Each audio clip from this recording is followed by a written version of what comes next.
Hello नमस्ते। आज मसँग छ मेरो साथी। तिम्रो परिचय देऊ न कि हाम्रो साथीहरूलाई। नमस्ते, मेरो नाम मेरिसा राई हो। म हालहालीमा दुबईमा थिएँ। अहिले यहाँ नेपाल आएको चाहिँ 1-1.5 महिना भयो। यो सुरुमा यो तिमी त भर्खरको यङ केटी हो नि त। यस्तो यङ केटीलाई पनि दुबई जाउँ भन्ने कसरी सोच आयो, कसरी के भयो? के भयो भनेपछि चाहिँ मेरो लाइफ अलिकति सुन्दाखेरि यस्तो लाइक हुन्छ नि स्टोरी जस्तो लाग्ला होइन, त्यही पनि म भन्छु होइन। के भयो भने चाहिँ म त्यतिखेर I think third year third इयरमा म पढ्दै थिएँ होइन। के भयो भने चाहिँ मलाई चाहिँ बाहिर युरोप कन्ट्री जानु मन थियो। मैले त्यतिखेर चाहिँ खास क्रोएसियाको लागि मैले अप्लाई गरेको थिएँ, भइ पनि सकेको थियो। तर त्यतिखेर फेरि कोभिडले गर्दा त्यहाँको लागि क्यान्सल भयो। त्यसपछि चाहिँ अब मैले एकचोटि मन बनाइसकेको थिएँ म बाहिर जान्छु भनेर। फेरि के भयो, मैले पहिलेदेखि नै मेरो माइन्ड सेट गरिसकेको थिएँ म बाहिर नि जाने हो। यहाँ बसेर त्यतिखेर अहिले पनि हामी यहाँ बसेर केही पनि छैन कि। इभन हामीहरू ल सरकारीको लागि पढ्यौँ भने पनि चाहिँ स्यालेरी त्यति इनफ छैन जति हामी सर्भाइभ गर्न सकौँ होइन। हाम्रो अहिले डिजायर एकदम धेरै बढिसकेको छ, सबै बढिसकेको छ, महँगाइ बढिसकेको छ। यो सरकारी जागिरको स्यालेरीले कति नै हुन्छ र केही पनि हुँदैन सोच्नु पऱ्यो भने त होइन। त्यही भएर मैले चाहिँ अनि यहाँभन्दा बरु म बाहिर जान्छु केही गर्छु भनेर मैले चाहिँ दुबईको लागि यसो सोचेँ विचारेँ। त्यसपछि चाहिँ ठ्याक्कै एउटा होइन इन्टरनेसनल कम्पनीको लागि चाहिँ इन्टरभ्यू आएको थियो। म चाहिँ अनि मेरो अङ्कलले मलाई इन्फर्म गर्नुभयो। अनि त्यसपछि चाहिँ म खास अनि काठमाडौँ गएँ, इन्टरभ्यू दिएँ।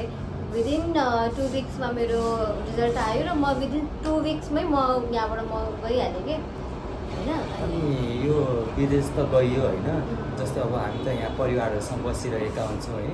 अब त्यहाँ कस्तो हुँदो रहेछ अब फ्यामिलीबाट टाढा हुँदाखेरि फर्स्ट एक्सपिरियन्स होइन। अब कतिले त अब कति नराम्रो घटनाहरू सुनाउनुहुन्छ, त्यस्तो केही भयो कि नै तपाईँ मसँग चाहिँ त्यस्तो चाहिँ भएन। किनकि अब अभियसली होइन फर्स्ट एक्सपिरियन्स भनेको एकदमै मान्छेले मनलाई चाहिँ बलियो पारेर चाहिँ जानुपर्छ होइन। त्यो चाहिँ मेरो मान्ने नै त्यही हो। त्यो इफ कसैले आफू चाहिँ स्ट्रङ हुनु पऱ्यो होइन। एकचोटि मन बनाइसकेपछि त्यहाँ गएर म गर्छु जस्तो सुकै भए पनि म गर्छु भनेर जानुभयो भने चाहिँ सर्भाइभ गर्न सकिन्छ, होइन भने त्यस्तै हो। तर अहिले सर्भाइभ गर्नै पर्छ भनेर फेरि कोही फेरि नेगेटिभ बाटोमा पनि जान्छन् होइन। त्यो नेगेटिभ बाटोलाई भन्न चाहिँ खोजेको होइन कि मैले एज अ पोजिटिभ वेमा चाहिँ हामीले लिनुपर्छ। किनकि अहिले होइन यहाँ नेपालीहरूको मान्यता त्यही छ कि दुबई, कतार, साउदी मतलब यो गल्फ कन्ट्रीमा केटी मान्छे गयो भने चाहिँ नराम्रो सोच्छ कि। तिनीहरूको माइन्ड सेटै त के हुन्छ, ए त्यहाँ गएको छ यस्तो उस्तो भनेर सोचिरहेको हुन्छ। तर मान्छेले गर्न खोज्यो भने हजुरको भाइर जति छ नि कमाइ त्योभन्दा डबल दुबईमा हुन्छ। आफू पोजिटिभ हुनु पऱ्यो होइन। आफ्नो चाहिँ मतलब जे लक्ष्य लिएर गएको त्यो लक्ष्य लिएर हिँड्यो भने चाहिँ मलाई लाग्दैन कि कोही केटीलाई नराम्रो बाटो हिँड्नु पर्छ भन्ने जस्तो चाहिँ मलाई लाग्छ। तिमीलाई त्यसो भए त्यहाँ सुरु दिन जाँदाखेरि त्यस्तो कुनै पनि समस्या परेन? मलाई त्यस्तो केही पनि समस्या भएन। गएँ, कम्पनीमा गएको थिएँ होइन। पहिलोचोटि चाहिँ म गएको कम्पनीमा थिएँ। कम्पनी भन्नाले यो हामीहरूको इन्टरनेसनल अब नाम चाहिँ नभनौँ होइन, नाम चाहिँ नभनौँ, राम्रै कम्पनी थियो। तर त्यहाँ के थियो भने स्यालेरी थोरै थियो। ओ माई गड, काम भन्ने कुरा होइन। कति घन्टा त्यो काम गर्नुपर्छ? रुन्थे मान्छेहरू। यहाँ चाहिँ इन्टरभ्यूमा चाहिँ के भनेको 10 घन्टा नर्मल डे, विकेन्डमा 11 घन्टा भएपछि 12 घन्टा भएको थियो होइन। तर मैले 18 घन्टा 22 घन्टा पनि काम गरेको छु कि। 24 आवरमा 22 घन्टा कन्टिन्यू काम गरेको पनि छु र ओटी पनि छैन फेरि, विदाउट ओटी त्यही स्यालेरीमै 22 घन्टा, त्यही पनि अझै नन स्टप छुट्टी नलिकन लगातार त्यसरी पनि मैले काम गरेको छु होइन। तर भन्छ नि मान्छेले हार चाहिँ खानु हुँदैन होइन। मैले चाहिँ त्यो कम्पनीमा मैले 3 वर्ष मैले दिएँ आफ्नो त्यो कम्पनीमा। अनि मैले चाहिँ गएको सालमै विदिन 6 मन्थमा मेरो काम देखेर होइन म चाहिँ एज अ इन्चार्जको रूपमा मलाई चाहिँ प्रमोसन भएँ। त्यसपछि इन्चार्ज भइसकेपछि विदिन 1 इयरमा चाहिँ म चाहिँ एज अ सुपरभाइजरको उसमा मैले काम गरेँ होइन। यसो बुझाउन त होइन, यो यदि कन्टिन्यू दियो भने पोजिटिभली गयो भने मान्छेले सक्सेस पनि त हुँदो रहेछ भन्ने जस्तो हामीले प्रमोसनबाट सक्सेस मानौँ नि त होइन। तर यस्तो हो कि मान्छेले भन्छ नि जस्तो यहाँ हामीहरूको मेन पावरहरूले भन्नुहुन्छ होइन, यदि पढेको हुनुपर्छ भनेर। त्यो हो, पढेको हुनुपर्छ होइन। जसले पढेको छ उसले राम्रो ठाउँमा काम पाउँछ, जसले पढेको छैन उसले दुःख यति पाउँछ त्यो हामीले इमेजिन पनि गर्न सक्दैनौँ कि त्यस्तो दुःख हुन्छ। स्यालेरी थोरै हुन्छ बिचराहरू है। मैले त्यहाँ अब म त राम्रो ठाउँमा थिएँ होइन, अब पढाइ मेरो कम्प्लिट नभए पनि त त्यो मसँग आउट नलेज चाहिँ धेरै थियो होइन। अनि मान्छे भन्छ नि बोल्नेको के भन्छ पिठो बिग्छ, नबोलेको त्यो चामल नि बिग्दैन भन्छ नि, सेम त्यस्तै हो। म चाहिँ एज अ मार्केटिङमा चाहिँ सेल्समा गएको थिएँ सुरुमा होइन, सेल्समा गएको थिएँ। सेल्सबाट म इन्चार्ज भएँ, इन्चार्जबाट म सुपरभाइजर भएँ। त्यसपछि चाहिँ मैले जस गर्दा गर्दै मलाई चाहिँ त्यही एकै ठाउँमा के भएपछि स्यालेरी थोरै भयो। मैले आफ्नो टाइम भनेको मैले घरमा जस्तो मैले घरमा पुरै हुन्थेन, मेरो घरमा पुरै हुन्थेन, कतिखेर कुरा गर्ने टाइमै हुँदैन। 22 आवर त कामै गर्नु पर्यो। अब एक दिन छुट्टी हुन्छ त्यो एक दिन पनि म सुतेर भ्याउँथेँ होला कि होइन। अनि सुरुमा त म पहिला त म बहुत रुन्थेँ, म त घरको याद आएर म रुन्थेँ, कति रुन्थेँ। तर के गर्ने भन्न त भ्या सक्दिनँ नि त। अनि अब घरमा आफ्नै जितले गएको छु अनि। तर यो एउटा कुरा पनि है, जस्तो विदेशमा मान्छे जान्छ अनि यतातिर स्वदेशमा भएको मान्छेले अनि फोन गरेन मलाई यो त्यो भन्छ नि, यो कम्प्लेनहरू आउँछ नि। तर मान्छे त्यहाँ आफै त्यहाँ बिजी भएर अनि उसलाई त्यो टाइम नै गइहाल्छ, रेस्ट टाइम म्यानेज गर्न गाह्रो हुन्छ कि। म त कस्तो थिएँ अब एक दिन बिदा हुन्थ्यो होइन, अनि कहिले कस्तो टाइम निकालेर मैले घर कुरा गर्थेँ। अनि मैले पनि यस्तै अब चाहिँ हुन्छ नि प्रेसर, एकदम प्रेसर। अब सुपरभाइजर भइसकेपछि आफ्नो स्टाफलाई हेर्नु पऱ्यो, स्टाफको गाली आफूले खानु पऱ्यो, केही काम बिगाड्यो भने आफू गाली खानु पऱ्यो। म्यानेजरले गाली गर्थ्यो, जिएमले गाली गर्थ्यो, बाहिरले गाली गर्थ्यो, एचआरले गाली गर्थ्यो। ओहो यति धेरै हुन्थ्यो नि।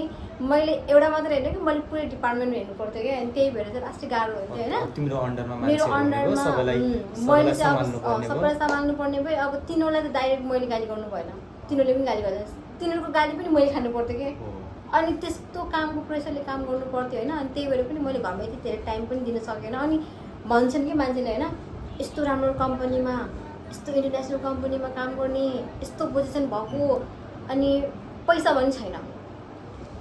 पोस्ट भयो, स्यालेरी चाहिँ भएन कि होइन, स्यालेरी चाहिँ कम भयो। अनि काम धेरै, मैले चाहिँ आफ्नो इफोर्ट सबै दिएँ, 100मा 100% दिएँ, तर मेरो स्यालेरी चाहिँ इन्क्रिजमेन्ट भएन कि।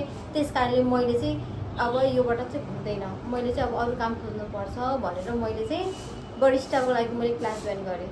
त्यो बरिस्टा क्लास लिँदाखेरि पनि मलाई कस्तो गाह्रो भएको, टाइम म्यानेजमेन्ट नगाह्रो। बस 1 घन्टा 2 घन्टा मात्रै सुतेर मैले काम गरेर मैले पढेर आउँथेँ कि। त्यो त मान्छेले देख्दैन। अनि यु नो व्हाट के भयो, मेरो साथीहरूलाई मैले कति मोटिभेट गरेको कि मैले। जस्तो अहिले मैले तिनीहरू पनि गरेर आउँथेँ नि मैले बेला बेलामा। अनि मैले मेरो साथीहरूलाई, मेरो मसँग कोलिग्सहरू थिएँ होइन, तिनीहरूलाई पनि मैले कति मोटिभेट गर्थेँ कि तिमीहरू पनि हिँड मसँग होइन, केही नभए पनि आफ्नो सिप भनेको सिप हुन्छ। अब जब पढेको नपढेकोमा त्यो धेरै अन्तर, तर सिप भनेको सिप हुन्छ। हिँड मसँग, म बरिस्टाको लागि म क्लास जोइन गर्दैछु, तिमी पनि हिँड। मैले कति मोटिभेट गर्थेँ तिनीहरूलाई। तिनीहरूले 1-2 दिन हुन्छ हुन्छ भन्थ्यो। त्यसपछि के भन्छ थाहा छ, सुत्नै टाइम भ्याउँदैन, सुत्नुपर्छ। त्यो पनि हो, तर शरीरलाई ध्यान दिनु पऱ्यो होइन। तर मैले चाहिँ अब एउटा ठानिसकेपछि मैले त गरेँ। म नसुती म 2 महिना मैले कन्टिन्यू मैले क्लास जोइन गरेँ, सकाएँ। लिटरली मेरो आँखा नि रातो भएर म हिँड्दाखेरि पनि झुलेर हिँडिरहेको थिएँ कि त्यतिखेर होइन। अनि मलाई मेरो म्यानेजरले, जिएमले मलाई के भनेको, त टाइम कसरी म्यानेज गरिरहेको छिस्, त जस्तो मैले यस्तो अहिलेसम्म देखेको थिएन भने कि मलाई होइन। अनि बसेर मलाई त्यस्तो भन्दाखेरि मलाई चाहिँ जोस्। अनि तिनीहरूले मलाई के भनेको, तिमीले अब छोड्न लागेको यहाँ भन्दाखेरि मैले म छोड्न लागेको भने होइन, मैले म्यानेजरलाई भने। अनि बसेर अनि मैले जब मैले इन्टरभ्यू दिएँ, सबै ठाउँमा मैले इन्टरभ्यू दिएँ। मैले जति पनि इन्टरभ्यूमा मैले मेरो आफ्नो सिभी हालेको थिएँ, त्यहाँबाट राम्रै रेस्पोन्स आएको थियो कि। मैले बरिस्टाको लागि खास दिएको होइन, के भयो है अब चाहिँ यहाँ चाहिँ एकदम राम्रो, एकदम के स्टोरी खतरा छ कि फेरि।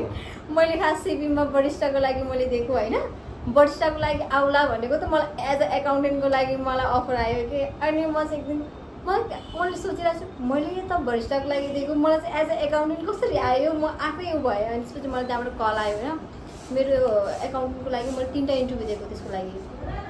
अनि पहिलो इन्टरभ्यू चाहिँ मेरो फोन कलमै थियो होइन, त्यसमा ओरली भएको थियो। त्यसपछि त्यहाँबाट चाहिँ प्र्याक्टिकल, एज अ प्र्याक्टिकल भनेर मलाई त्यही कम्पनीमै बोलायो, प्र्याक्टिकल दिएँ। त्यसपछि फेरि अनि हाम्रो ओनरसँग फेरि इन्टरभ्यू भयो। अनि मेरो इन्टरभ्यू क्लियर भयो होइन। इन्टरभ्यू क्लियर भइसकेपछि मैले इन्टरभ्यू दिएको दिनै मैले साँझ गएर मेरो कम्पनीमा रिजाइन लिएर हालेको कि रिजाइन हालेँ अनि हालिसकेपछि चाहिँ मलाई अनि अफिसमा बोलायो कि म्यानेजर थियो भनेपछि मेरो डिजिएम भयो अनि जिएम 3 जना पसेको थियो कि त्यहाँनिर होइन अनि मलाई बोलायो गएँ अनि रिजाइन लेटर त्यहीँ अगाडि थियो कि अनि मलाई के भनेपछि किन रिजाइन गर्न लागेको मिरिसा भन्यो कि अनि मैले भने यस्तो यस्तो छ मैले राम्रो ठाउँमा पाएँ म चाहिँ अनि त्यही भएर म जान लागेको भनेर भने त्यसरी टाइम नसकिँदै पनि त्यसरी रिजाइन दिएर गर्न पाउँदो रहेछ यस्तो जो भर्खर जोइनिङ भएको छ नि उसलाई चाहिँ कन्टिन्यू 6 महिना गर्नै पर्छ 6 महिना चाहिँ त्यहाँको रुल चाहिँ त्यही हो 6 महिना चाहिँ गर्नै पर्छ 6 महिना पछि चाहिँ तिमीले क्यान्सल गरेर जाँदा पनि केही फरक पर्दैन तर